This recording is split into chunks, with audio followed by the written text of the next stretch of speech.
people don't feel like paying taxes, they don't feel like donating because they feel their money is not going to the poor, it's going to the pocket of politicians. 75% of the money is lost, not because of corruption, but because the way the whole scheme is being administered and is being lost by strategic mistakes, and 25% is lost by corruption. Everyone remembers the Indian Railways, try to get a ticket.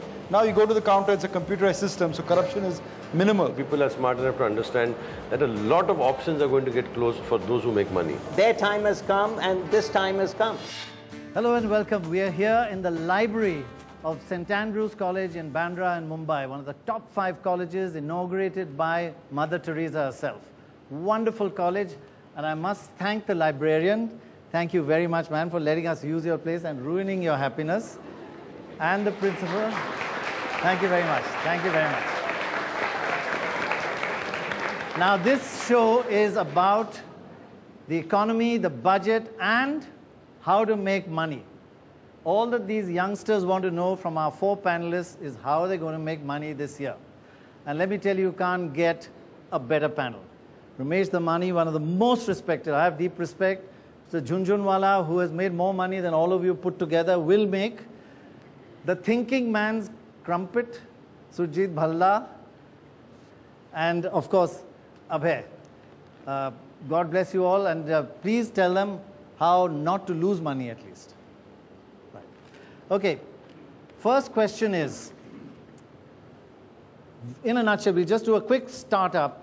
In 1 minute, is this the right time to invest or not? I start, Pranay. Thank you for inviting us. It's a great time to be investing in India. I think we are at the beginning of a new bull market in this country, perhaps. The last 6 weeks, 1,000-point rise suggests that much better things are to come. There will be, of course, booms and busts along the way. But particularly if you have this young crowd as you have today, they were very worried in the earlier polls. I think there's a lot of reason to be optimistic. There's some great quality companies available at great prices. And over the next 5, 10, 15 years, these companies will become global companies, global giants, if you will. So it's a great time to invest and compound your money, particularly if you're young. If you have time in your favor, you have to go out and open a demat account and buy some shares. Right. Rakesh? I think, rather than trying to time markets, the proper way to invest, I would guide you is invest every month regardless of level of markets. But this age, you can invest for longer majorities. So I think I think India is going to be on a long bull run. And therefore, it's better to put money into the markets at all levels and at all times. That's a very important statement. Don't try and time the markets.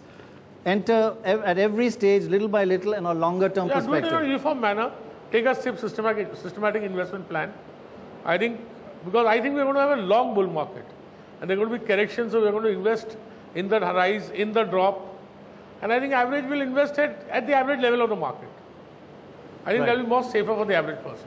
Okay, 2 bulls. And Sujit? Well, I completely agree that you shouldn't try and time the market.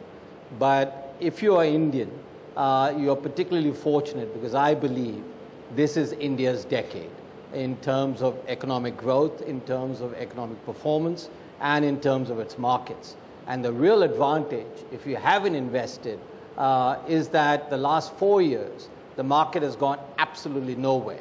So the market will try and catch up, and you'll be very positioned nicely if you start investing now.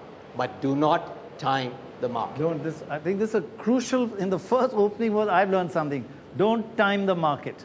So all of you guys who are trying to beat the market, listen to these expert hands. Abhay Amma. Well, if this was the country was to be taken as a stock, I would put it as a emerging blue chip stock, but as an emerging blue chip stock. So the risks that are there with any emerging blue chip, which is not yet established a blue chip, are associated with this country as well. And the flip side is that the returns, when it does happen, the event does take place and it establishes itself into a proper blue chip, the returns are far higher than an established blue chip. But let me ask you, Rakesh, is India a bit like my golf? Full of potential, but I've never achieved my potential. No, I don't agree that we have not achieved our potential. I think we have much bigger potential. I think we have far greater potential. I see no reason why India should not grow double digit. And I feel within this decade, India will surely grow double digit at some point of time. I think the fact is that we are not tapping this potential as far as we could or we should. And I am worried that I think there are challenges for India, both on the macro front and the policy front. The challenge Because will come to those. to take India into the next leap of growth, there has to be serious policy making and serious policy implementation in the country. Also, I'm worried because the fact is that, see, in this country where there is such high malnutrition and the highest level of infant mortality, there has to be social welfare. But we cannot place, we cannot spend on the social welfare beyond what our economic means allow us. The NDTV News app had redefined the entire genre. Now, another market beater. It's already hit #1. NDTV Profit, India's #1 finance app. Download free at ndtvprofit.com/apps. Live stream of NDTV Profit, market news, and your easy-to-manage portfolio. Download now, ndtvprofit.com/apps.